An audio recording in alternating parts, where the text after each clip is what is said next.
In this video, which is titled How to Basic Shaders, we'll learn how to approach creating some of the fundamental shaders, including plastic, parquet, or wood generally, concrete, and metal using the Redshift standard surface shader. Hey folks, welcome to MoGraph Plus.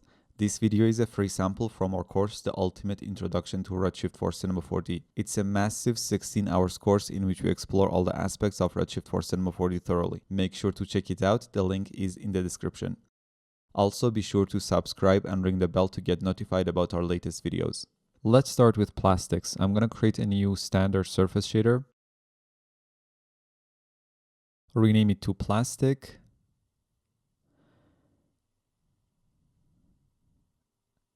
Assign it to the shader ball and run IPR and open up the shader graph as well.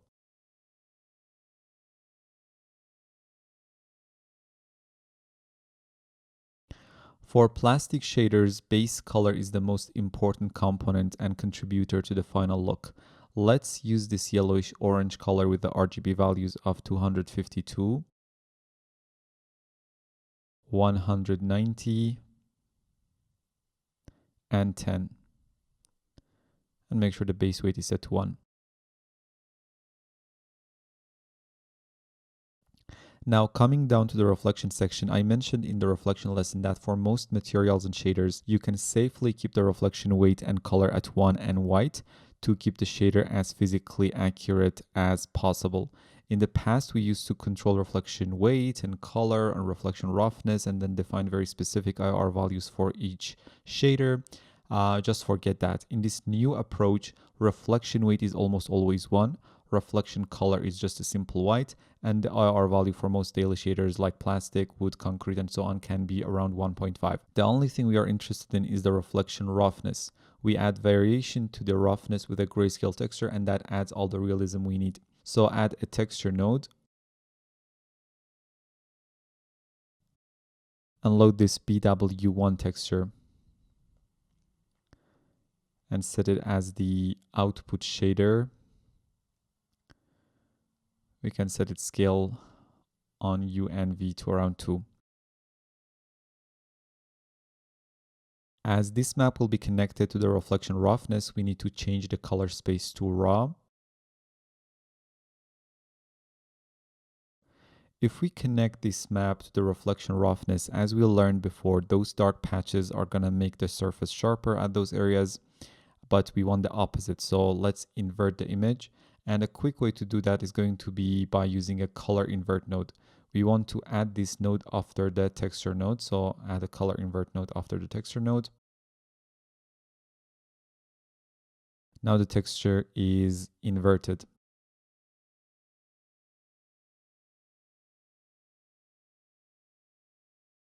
And finally, let's add a scalar ramp node after the color invert node. And connect the scalar ramp node to the reflection roughness input of the standard surface shader. And again, set the standard surface shader as the output shader.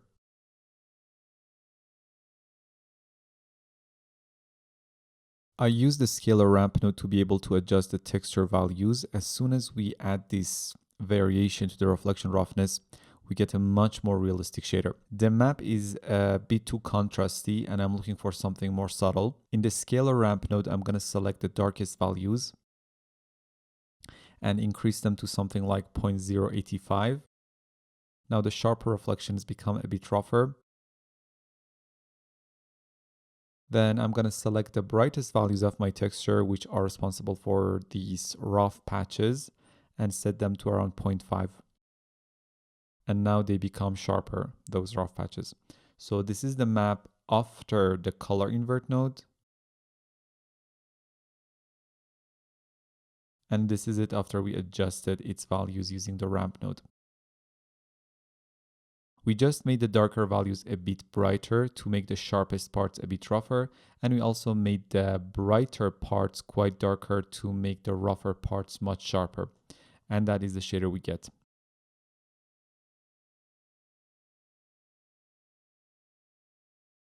In terms of importance of components for a plastic shader or anything similar, now we need to work on the subsurface scattering. So open up the subsurface section of the standard shader. Set the subsurface weight to around 0.6, maybe 0.5, 0.6, depending on the particular plastic. You can obviously use a higher or lower SSS weight. You need to look at your reference image and see if it has a lot of SSS or not, and then decide on the weight and also the scale and the radius values. For the subsurface color, we can use the base color and paste it here as well.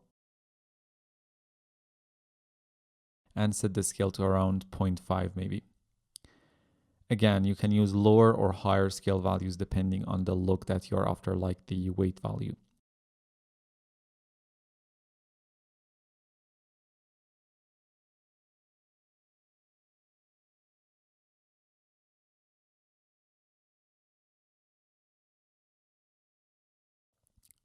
And this really adds quite a lot to the overall realism of the shader. Quite beautiful.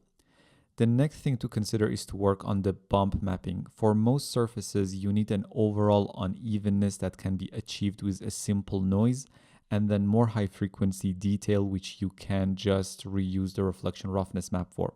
So add a bump node. Now, should we use the original map or the inverted version? If I set the color invert node as the output shader, we know that these white patches are making the reflections rougher and the dark patches making the surface sharper. If we consider bump map, these white patches will add bump and dark patches will add indent. And that's exactly what we want in this case. So connect the invert node to the texture input of the bump node. And connect the bump node to the bump input of the standard shader. And set the standard material as the output shader.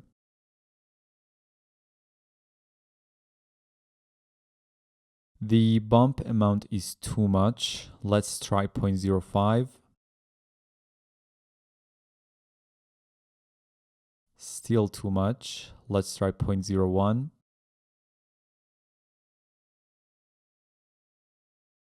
You see, even 0.01 is too much for a fairly smooth plastic surface. Let's half that value and use something like 0.005.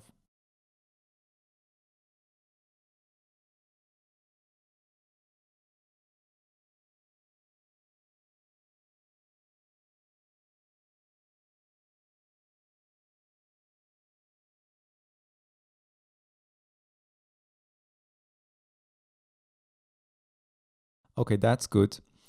We don't want to exaggerate anything. Subtle and little is always better. So that's the high frequency detail. Now let's quickly add that general unevenness to the surface. Probably using a noise node. Most of the materials and surfaces surrounding us in real life are not made perfectly. They're not going to be perfectly smooth. There is some sort of waviness to them. And if you take a look at any reflective surface around you, you can see that overall waviness, unevenness to them. So let's add a max on noise node. And we can set it as the output shader just to see how it sits on the surface.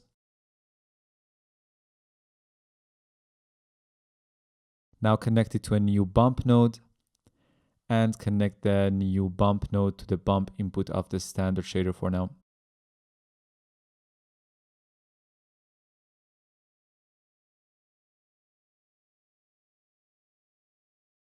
And let's set the standard shader as the output shader again.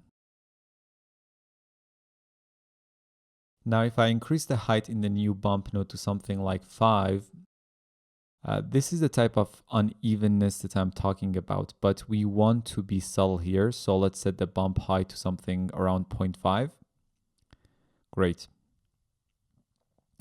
To combine the two bump nodes, we need to use a bump blender node. So let's add one. Set the noise bump node as its base input. And the high frequency bump node as its layer 0 bump input. Now connect the bump blender node to the bump input of the standard surface shader. And finally, in the blender node, increase the layer 0 blend weight to around 0.5 maybe. Now both of the bump maps affect the surface equally. Now let's see what we get.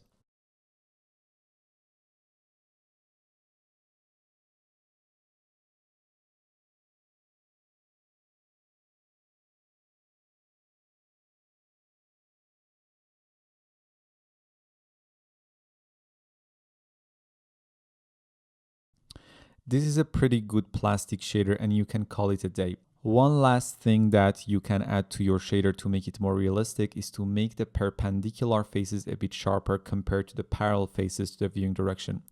We can do that simply using the codes section of the shader. We talked about this specific topic in the codes lesson if you remember.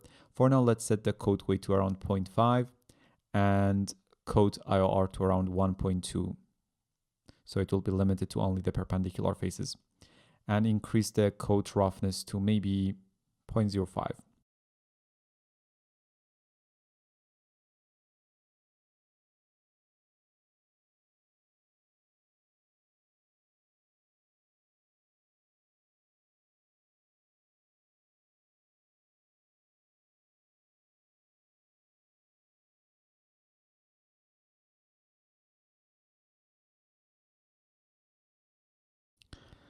And this will add another level of realism to the overall shader.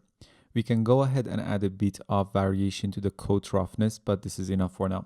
The good thing is that this whole shader is being controlled with this one specific texture map that is connected to both the reflection roughness and bump input. If you load another black and white texture or grunge map, you would get an entirely different look. Let's quickly turn this into a red plastic shader as well. I'm going to duplicate the original shader and assign it to the shader ball. To get a different color, we just need to change the base color and the SSS color to any other color that we want. Let's go for a red color with the RGB values of 209, 40, and 40. And copy the same color to the SSS color. Now let's see what we get.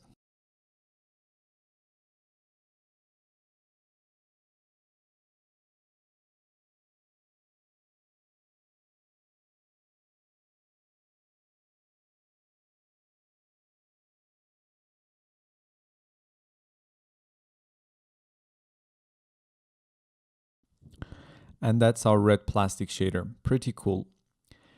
Let's pick up the pace a bit and go for a wood parquet shader. Add a new standard surface shader. Rename it to parquet and assign it.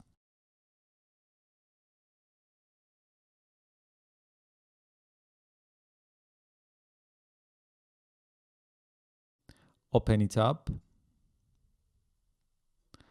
Load this wood parquet.png texture.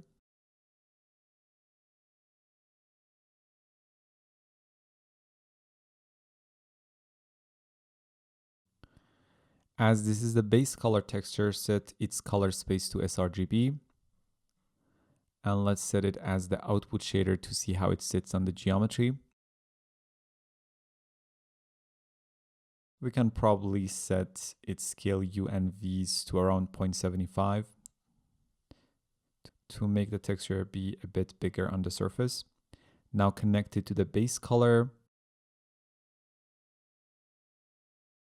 Reflection weight, color, and IR can remain in the default state as we discussed for the plastic shader. Now let's go for the reflection roughness. I'm going to load this wood underscore parquet underscore BW underscore 02.png texture. Change its color space to raw and scale to 0.75 like our base color texture.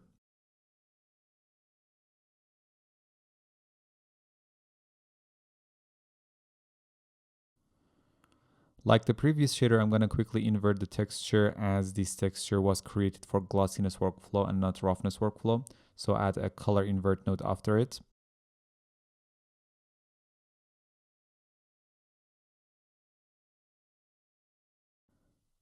Now add a scalar ramp after the color invert to be able to adjust the textures later on if we wanted to.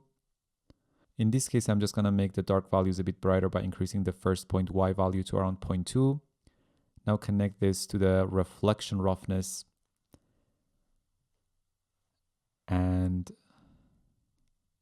after that, we can set the standard surface as the output shader again. Next, let's go for the bump. For the bump, I want to use both the map that we used for reflection roughness and another texture to combine the two. So add a texture node and load this wood underscore parquet underscore bw.png. Like the other textures, set its scale to 0.75. To combine the two maps, add a color layer node and set it as the output shader.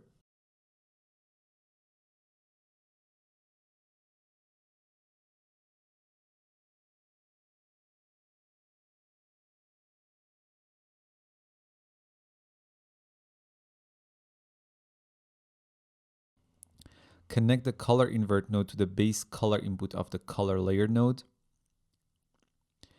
and the second image as layer 1 color input.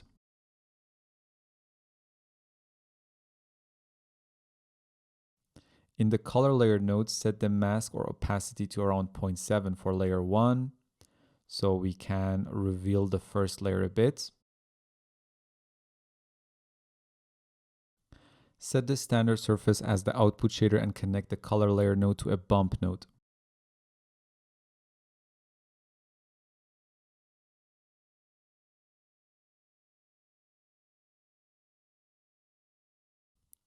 And now connect the bump node to the bump input of the standard shader. And maybe set the height or the bump height or the height scale to around 0.15 centimeters. Now let's add that general waviness like the plastic shader. I'm just gonna steal the noise, the second bump node, and the bump blender from one of the plastic shaders. So select them, Control C to copy and paste it in the wood shader using the Control V combination.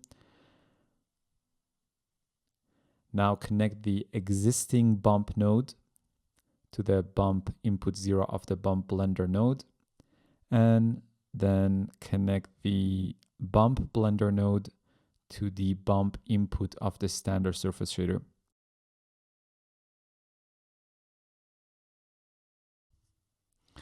Now let's add that coat finally. I'm going to set the coat weight to around 0.3. Roughness can be changed depending on what you want. Around 0.1 is good for this shader. And let's decrease the coat IR to 1.2.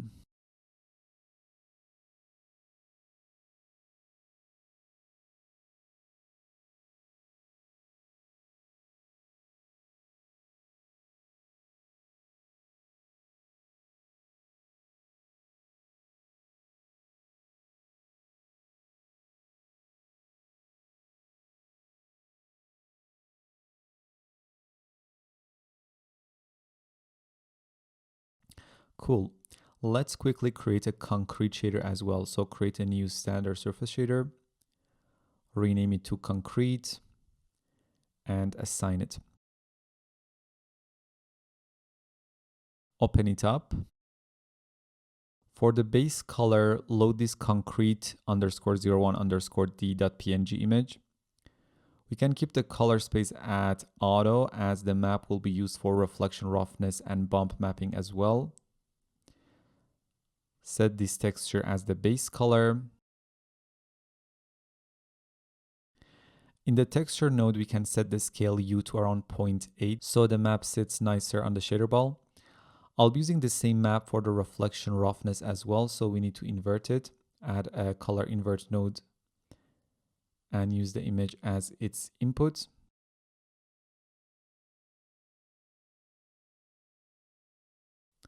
Now we have an inverted map. Next, add a scalar ramp after it in case it's needed.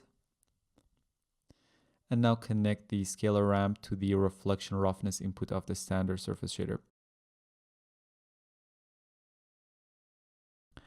Now, depending on how much sharp or rough you want the concrete to be, you can simply adjust the map and make it darker for sharper concrete and make it brighter for a rougher concrete. Of course, reflection weight, color, and IR can remain at what they are. Finally, let's add a bump node. Now set the bump height to around 0.1 centimeters and use our original texture as the bump map input. As I mentioned, the bump height could be around 0.1.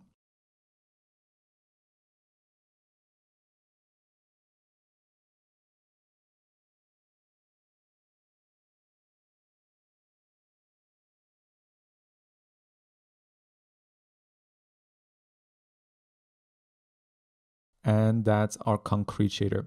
You can add the second bump map like the previous shaders, but in very rough surfaces like concrete, it won't be that visible. And the same thing is true for the coat component. Finally, let's create some metal shaders. So create a new standard surface shader. Rename it to gold and assign it to the shader ball.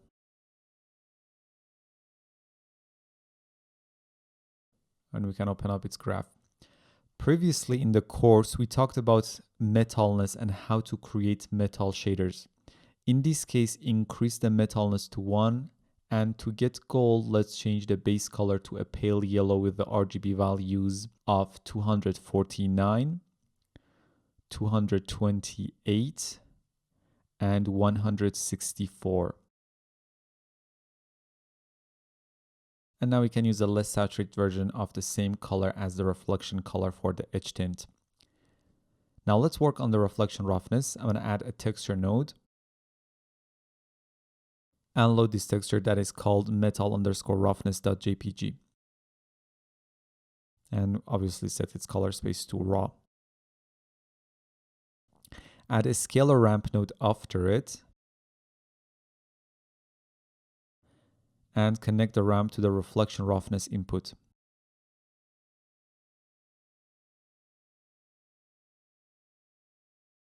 You notice the result is too rough, so in the ramp node, let's make the brighter parts of the texture that cause the roughness to be a bit darker, maybe around 0.4 instead of 1.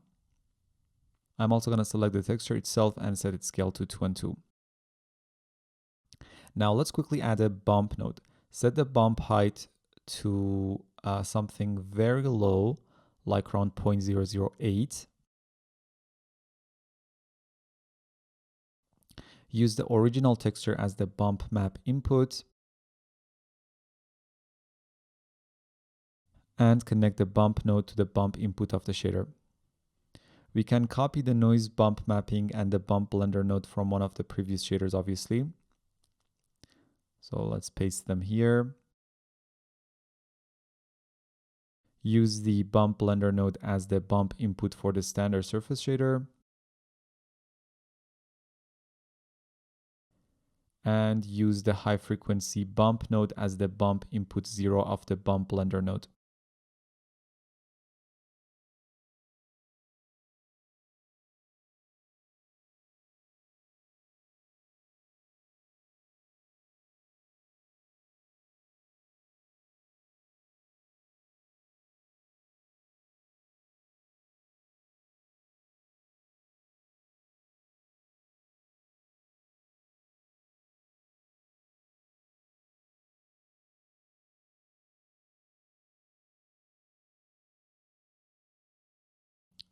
And this is a very quick, realistic metal shader. If you want to change the whole feel and look of the shader, simply change the texture that controls both the reflection roughness and bump mapping. For now, let's create a copper shader as well. Simply duplicate the gold shader, rename it to copper, and assign it. And in the standard surface shader, change the base color to this bright orange with the RGB values of around 247, 221, and 188.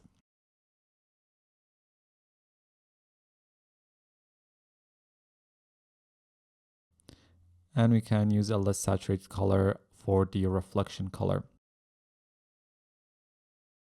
Obviously, you can adjust the base color, maybe make it a bit more saturated in this case, and reflection colors to get exactly what you want if you want to like have a redder orange or copper. So that's how you approach creating different shaders in Redshift in their simplest form using the standard material. Obviously, this can get much more complex, but now you have a good foundation to build upon. It's a very simple approach. Reflection roughness is the key to everything and you build around it. So in this lesson, we learned how to create shaders like plastic, parquet, concrete, gold, and copper. See you in the next one. Make sure to visit our website mographplus.com or our Gumroad page at gumroad.com/mographplus and check out our premium CGI and rendering courses for Cinema 4D, 3ds Max, Maya, Arnold, Corona, V-Ray, Redshift, Octane, and so on. See you in the next video.